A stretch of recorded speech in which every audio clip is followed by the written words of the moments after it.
அஸ்ஸலாமு அலைக்கும் மேடம். வலைக்கும் சலாம். பாருங்க சார். மேடம், என் பையனை எல்கேஜில சேர்க்கணும், என்ன ப்ரொசீஜர்னு சொல்லுங்க மேடம். பையனுக்கு என்ன ஏஜ் ஆகுது? 3.5. இங்க வந்து கேஜிஸ் இல்ல சார், மாண்டிசரி சிஸ்டம் போகுது. சோ மாண்டிசரி பத்தி கேள்விப்பட்டிருக்கீங்களா? மாண்டிசரியா? மாண்டிசரினா என்ன மேடம்? நம்மளுக்கு தெரிஞ்சது எல்கேஜி யூகேஜி தான். சார், மாண்டிசரின்றது நம்ம யூஸ் பண்ற ஒரு கரிக்குலம் தான். இது மரியா மாண்டிசரி அப்படின்றவங்க டிசைன் பண்ணது. 3 மிக்ஸ்ட் ஏஜ் குரூப் இருப்பாங்க. என்விரான்மெண்ட் அப்படின்னு நம்ம கன்வென்ஷனல்ல ஸ்டாண்டர்ட் 1 இல்ல கிரேட் 1 அப்படின்னு சொல்றோம் இல்லையா, அதே மாதிரிதான் இங்க வந்து ஒவ்வொரு என்விரான்மெண்ட் ஏன்னு சொன்னோம்னா அங்க வந்து மிக்ஸ்ட் ஏஜ் குரூப் இருக்கிறதுனால நம்ம அதை என்விரான்மெண்ட்னு சொல்றோம். உங்களுக்கு இன்னும் கிளாரிட்டி வேணும் அப்படின்னா நீங்க வாங்க சார், இப்போ நம்ம டைரக்டா என்விரான்மெண்ட்லயே உங்களுக்கு கூட்டிட்டு போய் காமிச்சிடுறேன். ஓகே மேடம், வாங்க போய் பார்க்கலாம். மேம், பிரின்சிபல் மேடம் வந்துட்டு கிளாஸ் ரூம் போய் பார்த்துட்டு வர சொன்னாங்க. ஓகே, இது எல்கேஜி கிளாஸ் தானே, என் பையனை இங்க சேர்க்கணும். இது எல்கேஜி கிடையாது சார், இது வந்து மாண்டசரி. லாஸ்ட் 2 இயர்ஸா வந்து நம்ம ஹமீதியா மெட்ரிகுலேஷன்ல வந்து மாண்டசரி சிஸ்டம் வந்து இன்ட்ரடியூஸ் பண்ணிருக்கோம். இங்க வந்து எல்கேஜி, ப்ரீகேஜி, யூகேஜின்னு அப்படி இருக்க மாட்டாங்க,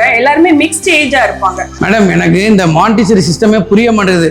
ஒரு டேபிள் இல்ல, ஒரு சேர் இல்ல, ஒரு பிளாக் போர்டு இல்ல.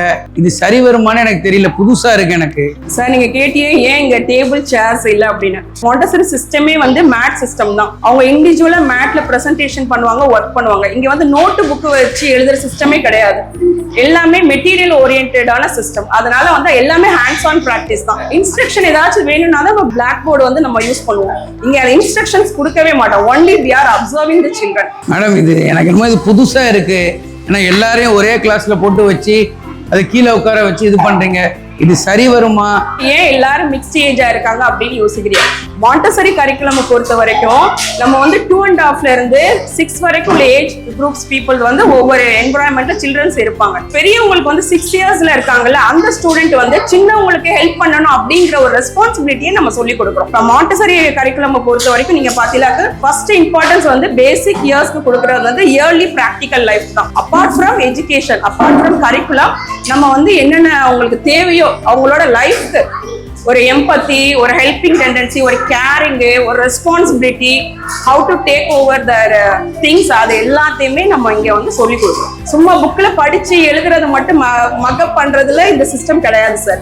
ஒன்னா இண்டிவிஜுவலா அப்சர்வ் பண்ணி அதை எக்ஸ்ப்ளோர் பண்ணி அவங்களே தெரிஞ்சுக்கிடுவாங்க. இது நார்மல் ஸ்டீரியோ டைப் எஜுகேஷன் இல்லாம இதை வந்துட்டு லேர்னும் பண்ணணும், அதே நேரத்துல ரெஸ்பான்சிபிலிட்டி இந்த வயசுல இருந்து நீங்க கொடுக்க ஆரம்பிச்சிருக்கீங்க. அதனால இன்ஷால்லா நீங்க பயப்படாம போய் நீங்க அட்மிஷன் போடுங்க. மேடம், நீங்க சொல்றது புரிஞ்சிருச்சு. இப்போ உடனே நான் பிரின்சிபலை பார்த்து போய் அட்மிஷன் போடுறத பண்றேன். மேடம், கிளாஸ்லாம் பார்த்தேன், ரொம்ப திருப்தியா இருக்கு. என் பையனை வந்து இங்க ஹமீதியா மாண்டிசரி ஸ்கூல்ல சேர்க்கறதுக்கு முடிவு பண்ணிட்டேன். மக்களே, நம்ம கீழக்கர ஹமீதியா மாண்டிசரி ஸ்கூல்ல சீட்லாம் ஃபுல் ஆகிக்கிட்டு இருக்கு, லிமிடெட் சீட்ஸ் தான் இருக்கு. தைரியமா வந்து உங்க பிள்ளைங்களை சேருங்க.